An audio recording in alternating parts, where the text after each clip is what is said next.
If you spend 20 minutes crafting a 3-word text message, reading it 15 times, analyzing every word choice, and still feeling anxious after you hit send, you're not crazy or overthinking.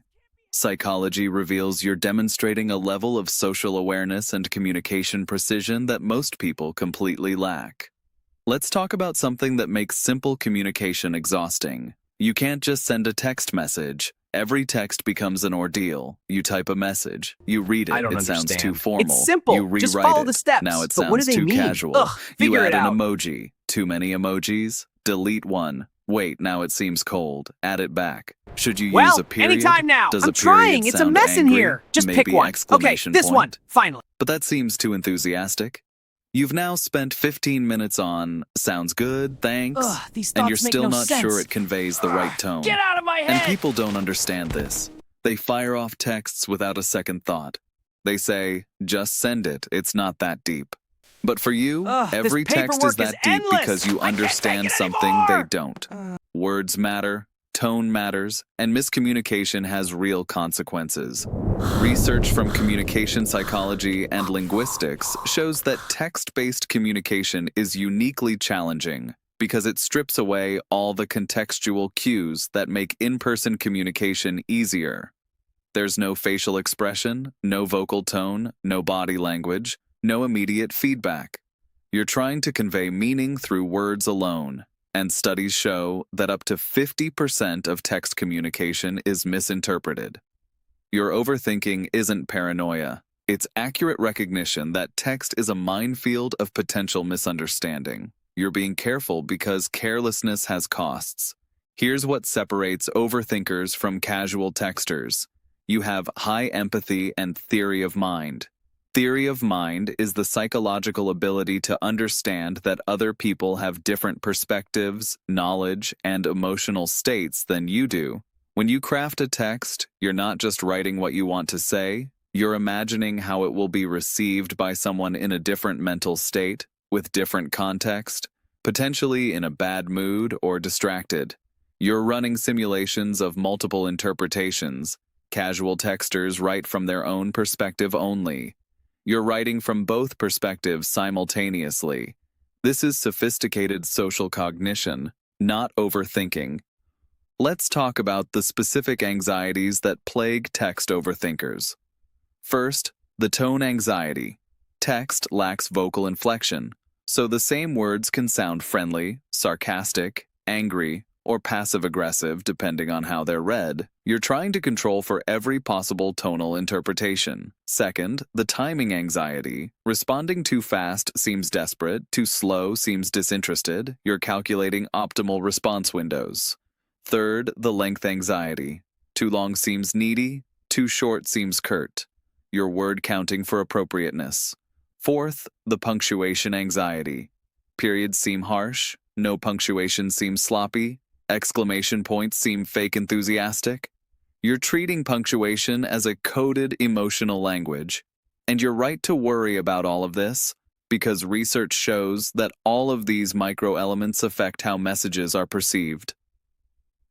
Research on text-based communication reveals something fascinating. People with social anxiety and perfectionistic tendencies are actually more accurate at predicting how their messages will be received. One study found that people who spend more time crafting messages create fewer misunderstandings and have more positive communication outcomes. Your overthinking isn't dysfunction, it's quality control. You're investing time upfront to prevent problems downstream. Casual texters might be faster, but they create more confusion, hurt feelings, and need for clarification. You're playing chess while they're playing checkers. Here's the rejection sensitivity component. If you've experienced rejection, criticism, or social exclusion, your brain learns that social mistakes have serious consequences. Every text becomes a potential social mistake that could damage the relationship. Research shows that rejection-sensitive people develop hypervigilance around communication. They're constantly scanning for signs that they've said something wrong. Your text overthinking is a protective strategy. You're trying to perfect the message to minimize rejection risk. This isn't irrational. It's learned caution from actual past pain. Let's address the people-pleasing element. You're probably someone who deeply cares about not hurting, offending, or inconveniencing others. When you text, you're not just communicating information, you're managing the other person's emotional experience. You don't want them to misread you as angry when you're not. You don't want them to feel obligated when you're just being friendly. You don't want them to feel dismissed when you're actually interested. This emotional labor is invisible to casual texters, but it's exhausting work you're doing in every message. Research on linguistic anxiety shows that overthinking increases when stakes are high. Texting your best friend, LOL yeah, requires minimal deliberation. Texting your boss, someone you're romantically interested in, or someone you've had conflict with triggers maximum overthinking. You're accurately calibrating your effort to the importance of the relationship and the potential consequences of miscommunication. This is intelligent resource allocation, not pathological anxiety. Here's what people miss about your text overthinking. You're not just worried about what you say, you're worried about what you don't say. The subtext, the implications, the things that could be inferred. Psychologists call this pragmatic communication, the understanding that meaning exists not just in words but in context, implication, and inference. You understand that fine means something very different than fine, or sounds fine, or that's fine. You're managing layers of meaning that casual communicators don't even perceive exist.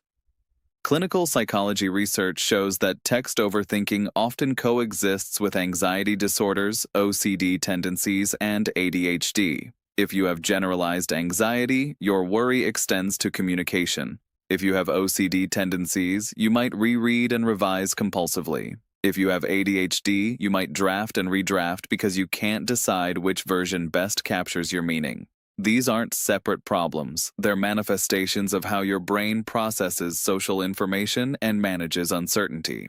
Let's talk about the analysis paralysis that text creates. Unlike spoken conversation where responses happen quickly and you don't have time to overthink, text gives you unlimited time to deliberate. This should be helpful, but for overthinkers, it's torture. More time means more opportunity to second guess, more scenarios to imagine, more potential problems to foresee. Research shows that when people are given too much time to make simple decisions, decision quality often decreases because they overthink past the point of useful analysis into pure anxiety.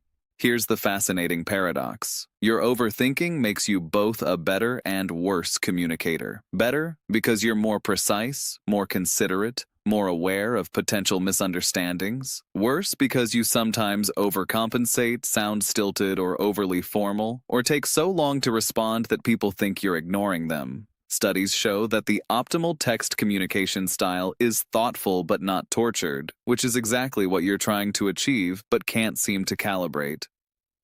Research on communication accommodation theory shows that effective communicators adapt their style to match their audience. You're probably someone who texts differently to different people. Casual with close friends, formal with authority figures, carefully calibrated with people whose communication style you're still learning. This is sophisticated adaptation. Casual texters use the same style with everyone. You're code switching based on relationship dynamics and power structures. This is high-level social intelligence. Let's address the read-receipt anxiety that makes this worse. When you can see that someone has read your message but hasn't responded, your brain goes into overdrive. What did I say wrong? Are they mad? Did I sound weird? Should I have phrased it differently? Research shows that read receipts and typing while indicators increase anxiety in sensitive communicators because they provide just enough information to trigger worry but not enough to resolve it. You're responding rationally to insufficient information by generating hypotheses, which looks like overthinking but is actually appropriate uncertainty management. Here's what you need to understand. Text overthinking exists on a spectrum. Some deliberation is helpful and prevents miscommunication. Too much deliberation becomes paralyzing and counterproductive. The goal isn't to stop thinking about your texts, it's to find the sweet spot where you're thoughtful without being tortured. Research suggests that setting time limits helps. Give yourself 2 minutes to compose, 1 reread, then send. This prevents both carelessness and spiral-inducing overanalysis. Studies on generational communication show that text overthinking is actually increasing as communication moves increasingly to text-based platforms.